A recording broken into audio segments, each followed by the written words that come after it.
మీరు మేనిఫెస్టో తీయండి. అంటే ఈ 3 తప్ప మిగతా ఏవైతే నేను మొత్తం ఇన్ని చదివానో వీటి గురించి అసలు ఏమీ లేదు. ఒక్కటంటే ఒక్కటి కూడా ఏమీ లేదు. ఇప్పుడు మమ్మల్ని ఉద్యోగస్తులు మీరు వైఎస్ఆర్ ట్రేడ్ యూనియన్లో ఉంటూ మీరు ఏమీ సాధించలేకపోతున్నారు, మీరు పార్టీని ఒప్పించలేకపోతున్నారంటే ఈ విషయంలో కూడా మేము చెప్తున్నాం. పార్టీ నాయకులకు చెప్పాం, పేర్లు ఎందుకు, పార్టీ నాయకులందరికీ చెప్పాం. మాకు నన్ను నియమించి 2018 నుంచి ఇవాళ నన్ను జనరల్ సెక్రటరీగా చేసిన దగ్గర వరకు రాష్ట్ర కమిటీ 3 సార్లు మాత్రమే సమావేశమైంది. 3 సార్లు మీటింగుల్లోని కూడా ఇవన్నీ ఆక్రమం పెట్టా, అయినా నో రెస్పాన్స్. మామూలు నాయకులకు చెప్తే వీళ్ళు కూడా ఎక్కడ కూడా అసలు ఉద్యోగస్తులకు సంబంధించిన హామీల గురించి మాట్లాడట్లేదు. అయితే వాళ్ళ పరిస్థితి కూడా మాకు అర్థమవుతుంది. ఎందుకంటే హామీ ఇవ్వాల్సింది వాళ్ళు కాదు, వాళ్ళు ఇవ్వలేరు. ఇస్తే జగన్మోహన్ రెడ్డి ఇవ్వాలి, జగన్మోహన్ రెడ్డి ఇవ్వటం లేదు. జగన్మోహన్ రెడ్డి ఇవ్వకుండా వీళ్ళు ఇవ్వలేరు. ఇది వాళ్ళకు ఉన్నటువంటి నిస్సహాయత. ఇది మేము అర్థం చేసుకున్నాం. అయితే మరి జగన్మోహన్ రెడ్డి గారికి ఈ విషయం చేరితే కనీసం ఆయన ఇప్పుడైనా ఉద్యోగుల పట్ల ఆయన ఏమైనా మారితే ఖచ్చితంగా సంతోషిస్తాం, హ్యాపీ. ఎందుకంటే మేము ఉద్యోగ వర్గాలుగా ఉండి మేము ఒక పార్టీకి ఎప్పుడైనా సపోర్ట్ చేస్తే ట్రేడ్ యూనియన్గా మేము ఏమనుకుంటాము, ఆ నాయకుడు ఆ ప్రభుత్వాన్ని ద్వారా మా తాలూకు ఉద్యోగస్తులకి న్యాయం చేస్తే చెయ్యాలి, మా ఉద్యోగస్తులకి న్యాయం జరగాలి, మా ఉద్యోగస్తులకి న్యాయం చేసే నాయకుడికి మళ్ళీ మేము సపోర్ట్ చేయాలి. ఇవే కదా మేము మాకు ఉన్నత భావన, మా సొంతంగా ఏముండదు కదా. కానీ ఇవాళ మేము ఆ పార్టీలో ఉండి ఆ నాయకుడు చేసిన తప్పులకి మేము సమాధానం చెప్పవలసినటువంటి పరిస్థితి వస్తుంది. ఉద్యోగస్తులు నాయకుడిగా ఉన్నందుకు మాకు ఈ శిక్ష.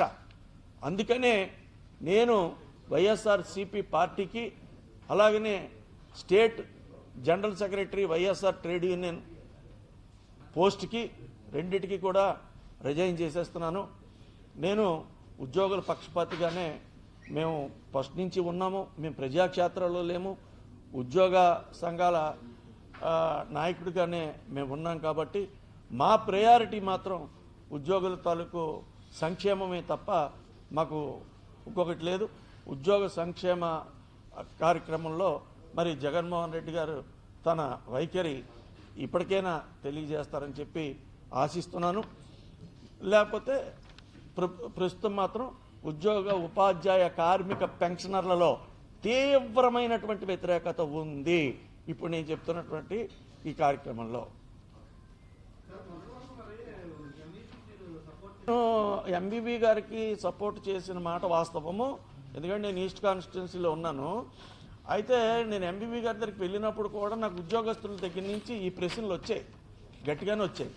అయితే నేనేంటంటే ఎంబీబీ గారు మాకు ఎంప్లాయీస్కి అంటే మాకు కేవలం జీవీఎంసీ అనే కాదు, ఏ డిపార్ట్మెంట్కి సంబంధించిన ఎంప్లాయీస్ ఇష్యూ అయినా తీసుకెళ్తే ఆయన వెంటనే స్పందించి అవసరమైతే విజయవాడ కూడా తీసుకెళ్ళి చేయించారు ఆయన పరిధిలో ఉన్నంత వరకు. ఆయన వ్యక్తిగతంగా ఆ మంచితనం ఏదైతే ఉందో దాన్ని మాత్రం మేము వాళ్ళకి చెప్పాం. ఆయన వ్యక్తిగతంగా బాగా పనిచేశారేమో మన అందరికీ అని చెప్పాం. దానికి ఇప్పటికీ కట్టుబడి ఉన్నాం.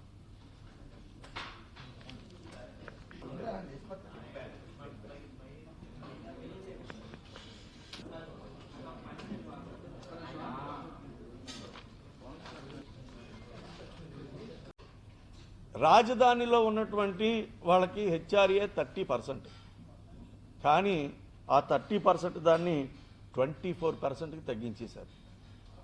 అలాగనే జిల్లా హెడ్ క్వార్టర్స్లో బాబు కొంచెం మంచి జిల్లా హెడ్ క్వార్టర్స్లో ఉన్నటువంటి వాళ్ళకి 20% హెచ్ఆర్ఏ, ఈ 20% హెచ్ఆర్ఏని కూడా 16% కింద తగ్గించేశారు. ఇక 70 నుంచి 75 సంవత్సరాలు వరకు పెన్షనర్ బతుకుంటే 10% అదనపు పెన్షన్ అనేటటువంటిది ఉన్నది, దాన్ని 7% తగ్గించేశారు. అలాగే 75 సంవత్సరాల నుంచి 80 సంవత్సరాలకి ఇచ్చేటటువంటి అదనపు పెన్షన్ 15% ఏదైతే ఉందో దాన్ని 12%కి తగ్గించేశారు. ఇక ఆసుపత్రి బిల్లులు చెల్లించలేదని మేము ఈఎస్ఐ కార్డులు పట్టుకెళ్తే మాకు ట్రీట్మెంట్లు జరగటం లేదు. చివరికి ఈయన మా కార్డు పట్టుకెళ్తే కంటికి సంబంధించి ఎలా లేదంటే 45,000 రూపాయలు ఖర్చు పెట్టి ఆపరేషన్ చేయించుకున్నారు. దీనికి ఇప్పుడు రీఎంబర్స్మెంట్ పెడితే ఎప్పుడు వస్తుందో తెలియదు. ఎందుకంటే 3 సంవత్సరాల క్రితం ఎవరు వైద్యం చేయించుకుని ఆ బిల్లులు పెడితే ఇంతవరకు కూడా ఆ రీఎంబర్స్మెంట్ అనేటటువంటిది రాని పరిస్థితి. ఇక ప్రతి సంవత్సరం ఎంప్లాయీస్కి ఈ సరెండర్ లీవ్, ఆర్జిత సెలవులు ఏవైతే ఉన్నాయో వాటిని 15 మేము సరెండర్ చేస్తే మాకు ఇచ్చేటటువంటి సరెండర్ లీవ్ గత 3 సంవత్సరాల నుంచి ఇవ్వలేదు. ఇప్పుడు ఈ మధ్యకాలంలో కొంతమందికి 1 సంవత్సరం 2 సంవత్సరాలు వేశారు. అది కూడా ఈ ఎలక్షన్ నోటిఫికేషన్ వచ్చిన తర్వాత వేశారు. దీనివల్ల ఏమవుతుందంటే భవిష్యత్తులో ఇవ్వకపోతే మనం అడగగలమా? ఇంకా బ్యాలెన్స్ ఉంది సరెండర్ లీవ్ కూడా. దాని గురించి ఎంప్లాయీస్ అడుగుతుంటే మేము సమాధానం చెప్పలేనటువంటి పరిస్థితి ఉంది. అలాగనే సర్వీసులో ఉన్న ఉద్యోగస్తులు కానీ, రిటైర్ అయిపోయిన పెన్షనర్లు కానీ చనిపోతే దహన ఖర్చులు ఎప్పుడు ఇవ్వాలండి?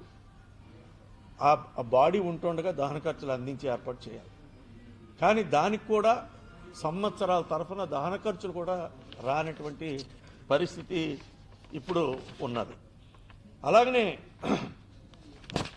ఏదైతే వారం రోజుల్లో సిపిఎస్ రద్దు చేస్తామని చెప్పారో ఇప్పుడు సిపిఎస్ పట్ల మాకు సరైన అవగాహన లేక మేము హామీ ఇచ్చాం తప్ప మేము సిపిఎస్ని అయితే మాత్రం అమలు చేయలేము, దాని స్థానంలో జిపిఎస్ ఇస్తాము అన్నారు. ఈ జిపిఎస్ పట్ల ఉద్యోగులు ఎవరు కూడా సంతృప్తికరంగా లేరు. ఇక సిపిఎస్ ఉద్యోగస్తులకి కేంద్రం 14% ప్రభుత్వ వాటా కింద ఇస్తే ఆంధ్రప్రదేశ్ ప్రభుత్వం కూడా మేము అదే డిమాండ్ చేసాం, 14% ఇవ్వమని చెప్పి అడగడం జరిగితే 10%కి మాకు 10% ఇస్తున్నారు, దాన్ని 14%కి పెంచలేదు. ఇక ఈ సిపిఎస్ ఉద్యోగులు ఎవరైనా కానీ చనిపోతే వాళ్ళకి రావాల్సినటువంటి ఆర్థిక ప్రయోజనాలు ఎప్పుడు వస్తాయో, ఎలా వస్తాయో, ఏ రూట్లో వస్తాయో కూడా అర్థం అన్నటువంటి పరిస్థితిలో సిపిఎస్లో ఉంటూ చనిపోయిన వాళ్ళు, సిపిఎస్లో ఉంటూ రిటైర్ అయిపోయినటువంటి వాళ్ళు చాలా ఇబ్బందులకి గురవుతున్నారు. ఎందుకంటే వాళ్ళకి పెన్షన్ కూడా ఉండదు కాబట్టి. అలాగనే రెగ్యులర్ ఎంప్లాయీస్, పర్మనెంట్ ఎంప్లాయీస్, సిపిఎస్లో లేని వాళ్ళు, ఓపీఎస్లో ఉన్నవాళ్ళు, ఓల్డ్ పెన్షన్లో ఉన్నవాళ్ళు, వాళ్ళు కూడా రిటైర్ అయిపోయినా చనిపోయినా వాళ్ళకి రావాల్సినటువంటి గ్రాట్యుటీ కానీ, పిఎఫ్ కానీ, అలాగనే వాళ్ళ లీవ్లు సంబంధించినటువంటి ఎన్కాష్మెంట్ ఆఫ్ ఎర్న్ లీవ్ కానీ ఇవేవి కూడా అసలు ఎప్పుడు వస్తాయో కూడా తెలియనటువంటి పరిస్థితి ఇప్పుడు ఏర్పడింది. అయితే మేమేమనుకున్నామంటే కనీసం ఈ ఉద్యోగుల సమస్యల గురించి ప్రస్తావిస్తూ మేనిఫెస్టోలో ఆయన చెబుతారని, అలాగనే కనీసం ఐఆర్ఐనా ప్రకటిస్తారని మేమైతే ఎదురు చూసాం. పార్టీలో ఉన్నాం కాబట్టి మేము చాలామందిని కన్విన్స్ చేసాం కూడా, చెప్పాం లేదు ప్రకటిస్తారని చెప్పి. కానీ అసలు ఈ మేనిఫెస్టోలో కానీ లేకపోతే దీనికి ముందు ప్రకటించవలసిన ఐఆర్ కానీ ప్రకటించలేదు.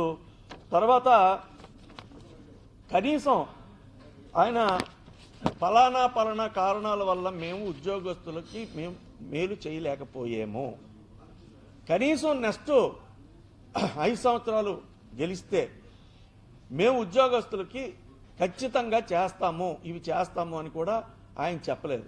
ఆయన ఏం చెప్పారంటే, మీరు కూడా ఆయన మేనిఫెస్టో చూసే ఉంటారు, ఆ మేనిఫెస్టోలో ఆయన చెప్పింది ఏంటంటే వచ్చే 5 సంవత్సరాల్లో ఈ క్రింది 3 విషయాలు అమలు చేస్తామని మాత్రం తెలియజేస్తున్నాము అన్నారు.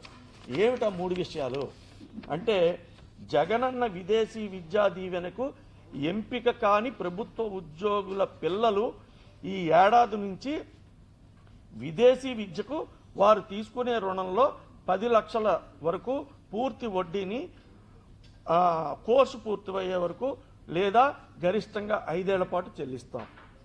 నెంబర్ 1. నెంబర్ 2, 25,000 రూపాయలు వరకు జీతం పొందే ఆప్కాస్ట్, అంగన్వాడీ, ఆశా వర్కర్లు, అవుట్సోర్సింగ్ ఉద్యోగుల కుటుంబాలకు విద్యా వైద్యానికి ఇళ్లకు ఇబ్బంది పడకూడదనే ఉద్దేశంతో విద్యా వైద్యానికి ఇళ్లకు సంబంధించిన అన్ని నవరత్న పథకాలు వాళ్ళకి వర్తిస్తాం. ఇల్లు లేని ప్రభుత్వం